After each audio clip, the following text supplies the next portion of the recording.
देखिए कालिया मसान क्या है? अब लोग कहते हैं कालिया मसान। देखिए मसान होता है, शमशान में हम जाते हैं, वहाँ क्या है कि एक साधना होती है कच्चे कलवे की। अब वो लोग कहते हैं कि हमने कच्चा कलवा सिद्ध कर रखा है। कच्चा कलवा बोलते किसे हैं? जो महिला के किसी के बच्चा है पेट में और वो 5 या 6 महीने का है और वो अंदर ही अंदर समाप्त हो गया। अब ऑपरेशन करवाना पड़ा। उस वो जो वहाँ से काट के निकाला या कैसे निकाला उसको, तो वो कहाँ जाएगा? कहीं न कहीं कूड़ेदान में वो फेंक देते हैं जो हॉस्पिटल के हैं, और वो सारा वहाँ चला जाएगा। तो वो बच्चा जो इस दुनिया में आया ही नहीं है, पूरा बना ही नहीं है, तो वो एंटिटी होती है और वो क्या है, शमशान में जाके जागृत हो जाती है। और कलवा एक नहीं होता, कच्चा कलवा एक नहीं होता, 56 कलवे होते हैं। उस बच्ची का क्या है कि इनविजिबल सुइयाँ चुभती हैं पूरे शरीर में, हाथों में सुई चुभ रही हैं, और बच्चे लगभग 1.5 साल से सो नहीं पाई है। वो नींद की गोलियाँ दे के उसको सुलाते हैं, वो भी 1 घंटे 2 घंटे का आराम मिलता है और फिर वो रोने लग जाती है। बहुत तड़प रही है बच्ची। और बच्ची को अगर थोड़ा सा भी अगर नब्ज भी उसकी पकड़ ली तो चीख मारे वो पूरा, मतलब पूरे शरीर में दर्द। जिस दिन हम गए थे वहाँ पे, वहाँ की स्मेल से ही हमें पता लग गया था कि हाँ, यहाँ कुछ ड्रामाबाजी नहीं है और बच्ची को वाकई में दिक्कत है। अब ये बताइए, यहाँ से कोई अपना पेट फाड़ लेगा इन उंगलियों से? नहीं, अपना पेट तक फाड़ रखा है उसने यहाँ से, बताइए। फिर उसका वहाँ पट्टी करवाया या जो भी कुछ डॉक्टरी इलाज करवाया उसका, फिर भी क्या है, अब देखो ऐसे ऐसे करके फाड़ रखा है अपना पेट और यहीं से पकड़ के रखती है। जख्म इतना हो रहा है फिर भी नहीं छोड़ती यहाँ से। और जो कुछ तंत्र के लिए कुछ भी कार्य करते हैं, कोई भी उतारा करते हैं या जो भी हम शमशान में या चौराहों पे भेजते हैं, तो वो इसलिए भेजते हैं कि उसकी जो पीड़ा है वो चौराहे पे चली जाए। आजकल का यूथ है, मानता नहीं है, रातों को चौराहों पे घूम रहे हैं और वीडियो बना के दिखा रहे हैं। तो आपकी जितनी भी ऑडियंस हैं, जितने भी आपको देखते हैं और हमें हमारी बात सुन रहे हैं, तो मैं आपको आगाह करना चाहता हूँ, कभी भी रात को आप ऐसा ना करें। तनिक भी किसी चौराहे पे या किसी शमशान में जाके अपनी दिलेरी ना दिखाएं। देखिए समय आपका ठीक है तो जो आप बच रहे हैं, ऐसा ना हो जाए कि आपके ऊपर ही वो बाधाएं जो किसी तांत्रिक ने या किसी साधु संत ने किसी के ऊपर से उतारी और वो चौराहे पे कहीं ना कहीं आपका इंतजार कर रही है। तो आप समझ लीजिए, ज़्यादा समझाने की मुझे ज़रूरत नहीं है। मैं इतना ही कहूँगा, ज़्यादा दिलेरी ना दिखाएं और रात को हो सके तो घर के अंदर ही रहें। बहुत सारे महिलाएं, बहुत सारे व्यक्ति को अनुभव ऐसा हुआ है कि ये माता की प्रतिमा है और इसने ऐसे करके, माता की प्रतिमा ने ऐसे करके पलक झपकी है। ये मैंने भी अनुभव किया है। फिर मुझे लगा नहीं, ये मेरा साइकोलॉजी है और मुझे ऐसा लगा, बाकी ऐसा नहीं है। महाराज जी, एक बार किसी घटना के बारे में बताइए जो अद्भुत हो। घटनाएं तो अनेकों प्रकार की हैं जो हमारे साथ में हुई है। फिर भी एक बताते हैं घटना, हमारे यहीं की हरियाणा की है। ये अम्बाला के पास हम कहीं गए थे, तो उन्होंने बहुत सारे तांत्रिकों को और बहुत भक्तों को दिखाया अपनी बच्ची को। उस बच्ची का क्या है कि इनविजिबल सुइयां चुभती हैं पूरे शरीर में, हाथों में सुई चुभ रही हैं, और बच्चे लगभग 1.5 साल से सो नहीं पाई है। वो नींद की गोलियां दे के उसको सुलाते हैं, वो भी 1 घंटे 2 घंटे का आराम मिलता है और फिर वो रोने लग जाती है। बहुत तड़प रही है बच्ची वो। उसके पापा आते हैं, वो रोते हैं मेरे सामने कि गुरुजी कर दो, हमें बड़ा विश्वास है। अरे हम कौन होते हैं करने वाले? हमारे पास तो चलो जो ज्ञान है उसके उस ज्ञान से कोशिश, अपने पूरा प्रयास रहता है कि हम उस चीज को कर पाएं। तो लगे हुए हैं अभी, लगभग हो गए हैं 3 महीने। तो उस बच्ची में जो इम्प्रूवमेंट आया है, बदलाव आया है, लगभग 40%, 40% का आ गया है। अभी 60% ऐसा ही है। तो अभी थोड़ा समय लगेगा उसमें। बच्ची को क्या है कि अचानक से उसके बाल गिरने लग गए, सारे बाल। अब जितने सर के बाल हैं वो अचानक से गिरने लग गए, ऐसे गुच्छे के गुच्छे निकले। तो ये क्या है? आपने कुछ देखा? हाँ हाँ, मैंने खुद देखा है ये चीज़ें। और बच्ची को अगर थोड़ा सा भी अगर नब्ज भी उसकी पकड़ ली तो चीख मारे वो पूरा, मतलब पूरे शरीर में दर्द। डॉक्टर को दिखा रहे हैं, बिल्कुल नॉर्मल आ रहा है। कहीं ब्लड टेस्ट हो रहा है उसका, कोई इन्फेक्शन तो नहीं है, कुछ नहीं है, कुछ भी नहीं आ रहा। ये क्या है? तो हमें लगा कि नहीं, यहाँ कुछ गड़बड़ है। तो उसके आधार पर अभी होली पे हमने काम किया था। तो बच्ची को 40% आराम हो गया है। और अपने बाप से कभी इस तरह से बात नहीं की, अपने पिता से, कि जिस तरह से अभद्रता दिखाती है, थप्पड़ तक भी मार देती है अपनी माँ को या अपने पिता को।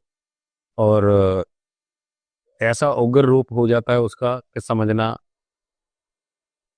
मुश्किल हो बिल्कुल, हाँ, बहुत मुश्किल है, समझ ही नहीं पाएगा व्यक्ति। हमने भी देखा, उसका बिहेव देखा, वैसे देखा। और होता क्या है कि जिस दिन हम गए थे वहाँ पे, वहाँ की स्मेल से ही हमें पता लग गया था कि हाँ, यहाँ कुछ ड्रामाबाजी नहीं है और बच्ची को वाकई में दिक्कत है। तो तब हमने वो कार्य शुरू किया था। अगर ऐसा कुछ रहता है कि नहीं, कहीं कोई गड़बड़ कर रहा है, तो वो भी हमें पता रहता है। और वो कहीं ना कहीं पहले हम समझाने का प्रयास करते हैं। अगर बच्चा समझ जाता है तो ठीक है, और नहीं तो फिर हम उसकी ओरिजिनलिटी उसके पेरेंट्स को बता देते हैं कि ऐसा ऐसा है, यहाँ कुछ भी तंत्र बाधा नहीं है, कोई भूत प्रेत बाधा नहीं है, यहाँ पे क्या है, साइकोलॉजी है इसकी, और इसको समझाने की ज़रूरत है। कुछ है नहीं उनपे। नहीं नहीं नहीं, इस लड़की पे तो है, क्या है? और उन्हीं के परिचित हैं जो मारण क्रिया, स्वयं मारण क्रिया करी हुई है। जो हमारे अध्ययन में आया या जो हमने होली पे काम किया, तो उसमें हमें ये भी पता लग गया कि कौन व्यक्ति उनके परिवार का ही व्यक्ति है जिसने ऐसा कुछ किया। हम किसी का नाम नहीं लेना चाहते। हाँ, ये है कि हमने भी एक संकल्प लिया है कि उस बच्ची को हम ये तंत्र बाधा से इसको निकालेंगे, और बहुत जल्दी वो बच्ची ठीक भी होगी। जब 40% ठीक हो गई है तो 60% भी होगी, थोड़ा समय लगेगा, और वो बच्ची बिल्कुल ठीक हो जाएगी। नहीं तो इतना उग्र रूप क्यों होता है उसका? और अगर कोई बीमारी है तो डॉक्टर डॉक्टर तो बता ही सकते हैं। टेस्ट इतने करे हैं तो उसमें बीमारी आ सकती है, बाकी कुछ भी नहीं आ रहा।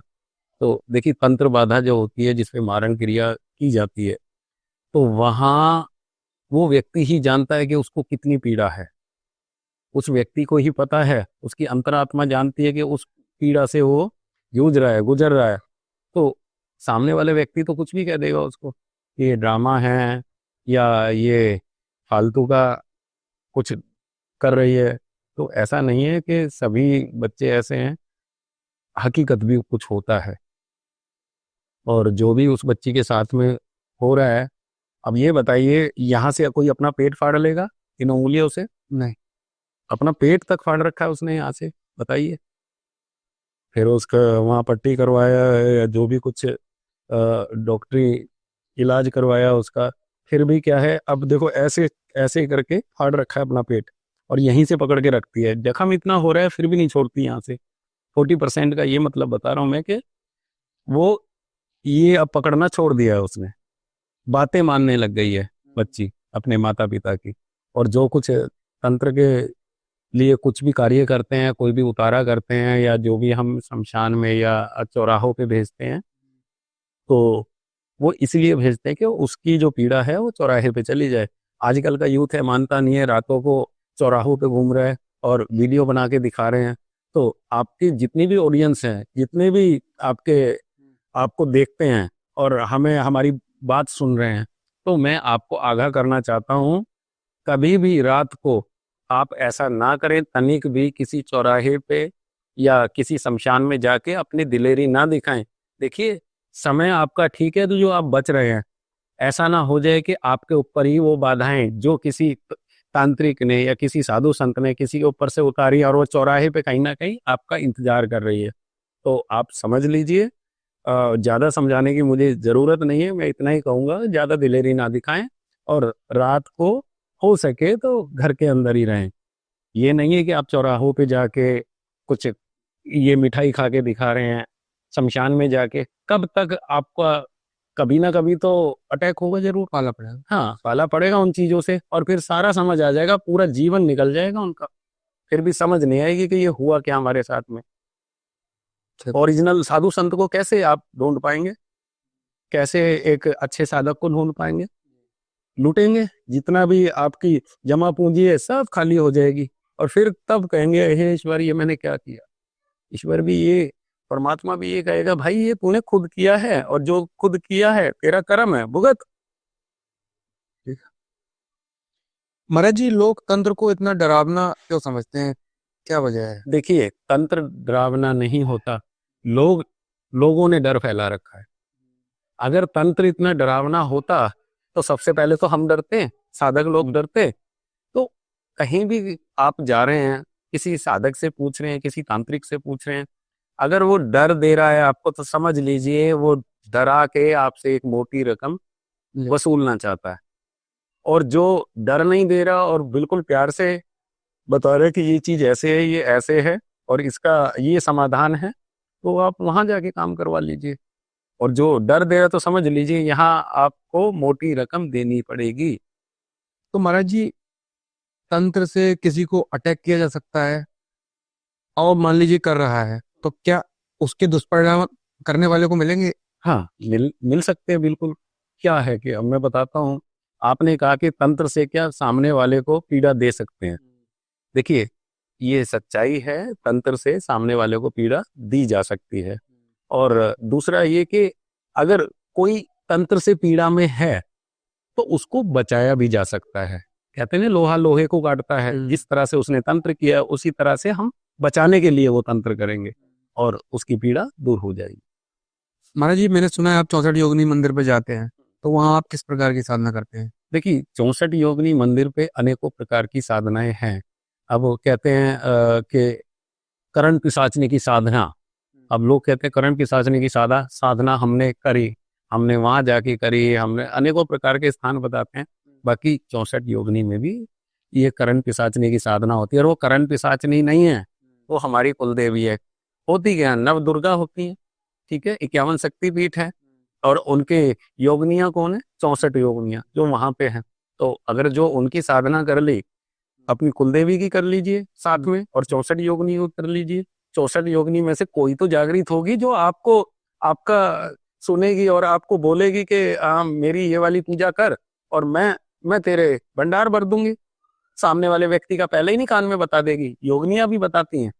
और लोगों ने क्या कर रखा है, योगनी को भी करण पिशाचनी से जोड़ दिया और हमारे जो कुल देवी है उसको भी करण पिशाचनी से। ये ट्रेंड है, कुछ नहीं है ऐसा, करण पिशाचनी कोई नहीं होती, किसी ग्रंथ में नहीं लिख रहा। महाराज जी, आप माता के इतने बड़े भक्त हैं, कोई अलौकिक अनुभव आपको प्राप्त हुआ हो इनके सानिध्य में, बताइए इसके बारे बिल्कुल बिल्कुल हुआ है। देखिए कुल श्रेष्ठ जी, होता क्या है कि अब हम यहाँ अपने स्थान पे बैठे रहते हैं, गद्दी पे ये छोटा सा रूम है, बहुत सारी बच्चियां, बहुत बहुत सारे महिलाएं, बहुत सारे व्यक्ति को अनुभव ऐसा हुआ है कि ये माता की प्रतिमा है और इसने ऐसे करके, माता की प्रतिमा ने ऐसे करके पलक झपकी है। ये मैंने भी अनुभव किया है। फिर मुझे लगा नहीं ये मेरा साइकोलॉजी है और मुझे ऐसा लगा, बाकी ऐसा नहीं है। अब ये बताइए, चलिए मुझे ऐसा लगा और बच्चियों ने भी ऐसी बात की और महिलाएं हैं उन्होंने भी ऐसी बात की। अगर यहाँ 50 लोग बैठे हैं, 100 लोग बैठे हैं, तो 5 लोगों को ये अनुभव होता है। तो कहीं ना कहीं माता की शक्ति है। अब लोग कहते हैं कि क्या भूत भूत प्रेत होते हैं? अरे भूत प्रेत होते हैं, और कुछ लोग कहते हैं क्या भगवान होते हैं? देखिए भगवान भी होते हैं, भूत प्रेत भी होते हैं। नेगेटिविटी भी है, पॉजिटिविटी भी है। लाइट जलानी है तो एक नेगेटिव तार होगा और एक पॉजिटिव तार होगा। जब दोनों काम करेंगे तब जाके लाइट जलेगी। सत्य बात। सत्य है ना? तो इसी तरह से जो ये, जहां अच्छाई है वहां बुराई भी है, धरती है तो आसमान भी है। ऐसा नहीं है कि कुछ नहीं है। नेगेटिविटी अपनी जगह है, पॉजिटिविटी अपनी जगह है, भगवान अपनी जगह है और शैतान अपनी जगह है। जहाँ भगवान है वहां शैतान भी जरूर है। जब तक शैतान लोगों को परेशान नहीं करेगा तो भगवान कैसे सुनेंगे? सही बात। महाराज जी, काला जादू का क्या प्रकार होता है? और जैसे मैंने एक काला जादू की विधि के बारे में सुना है, कालिया मसान, ये क्या चीज होती है? देखिए कालिया मसान क्या है, अ, अब लोग कहते हैं कालिया मसान। देखिए मसान होता है, शमशान में हम जाते हैं, वहाँ क्या है कि एक साधना होती है कच्चे कलवे की। अब वो लोग कहते हैं कि हमने कच्चा कलवा सिद्ध कर रखा है। कच्चा कलवा बोलते किसे हैं? जो महिला के किसी के बच्चा है पेट में और वो 5 या 6 महीने का है और वो अंदर ही अंदर समाप्त हो गया। अब ऑपरेशन करवाना पड़ा। उस वो जो वहां से काट के निकाला या कैसे निकाला उसको, तो वो कहाँ जाएगा? सही। कहीं ना कहीं कूड़ेदान में वो फेंक देते हैं जो हॉस्पिटल के हैं, और वो सारा वहां चला जाएगा। तो वो बच्चा जो इस दुनिया में आया ही नहीं है, पूरा बना ही नहीं है, तो वो एंटिटी होती है और वो क्या है, शमशान में जाके जागृत हो जाती है। और कलवा एक नहीं होता, कच्चा कलवा एक नहीं होता, 56 कलवे होते हैं। उसमें उग्र भी हैं और महाउग्र भी हैं और शांत भी हैं, जो शांत शांत प्रवृत्ति के होते हैं। बाकी जो उग्र हैं उनको तांत्रिक लोग, साधु संत लोग उनको जागृत कर लेते हैं। जागृत करके क्या है, उनको वश में नहीं कर सकते, इतनी पावर किसी में नहीं कि उनको वश में कर लें। जागृत कर लेते हैं, उनको उनका सामान दे देते हैं और अपना काम करवा लेते हैं। ये होता है कच्चा कलवा या मसान। कालिया मसान। हाँ, कालिया मसान। तो महाराज जी, जो कोई अगर तंत्र विद्या करना चाहता है, कठिन मार्ग तो होता है, लेकिन आप सीखना चाहता है तो आप क्या कहेंगे उसके बारे में? देखिए, मैं तो यही कहूंगा कि अपने काम में व्यस्त रहें, ज़्यादा इन चीज़ों पे ध्यान ना करें। हाँ, अगर कोई बहुत ही ज़्यादा ये सोचता है कि नहीं मैंने इसकी गहराई में जाना है, तो कहीं ना कहीं उसको ये भी सोचना चाहिए इसके दुष्परिणाम भी उसको भुगतने पड़ सकते हैं। होता है क्या है कि देखिए, तंत्र साधना कोई भी कर सकता है, तो बहुत सारी साधनाएं ऐसे हैं, हमारे ऊपर भी अटैक हुए हैं, तो क्या उनको छोड़ देंगी वो चीज़ें? उनके ऊपर भी हो सकते हैं। अब हमारे ऊपर हमारे फादर साहब का आशीर्वाद है, पूर्वजों से ये चीज़ें आ रही हैं, तो यही बात है कि बहुत सारी चीज़ें ऐसी हैं। और जितना भी यूथ है, यूट्यूब पे देख के कोई भी चीज़ें ट्राई ना करे।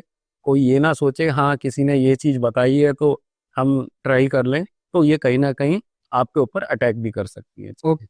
करना ही चाहते तो अच्छे गुरु के सानिध्य में। हाँ, अगर करना चाहें तो अच्छे गुरु के सानिध्य में करें, जो अच्छे से उनको बताएं, बेसिक कराएं, प्रैक्टिकल कराएं, और अच्छा ज्ञान जहाँ से प्राप्त हो वहाँ कर सकते हैं।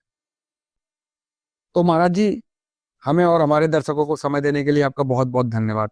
आखिर में आप कुछ कहना चाहें तो बताइए।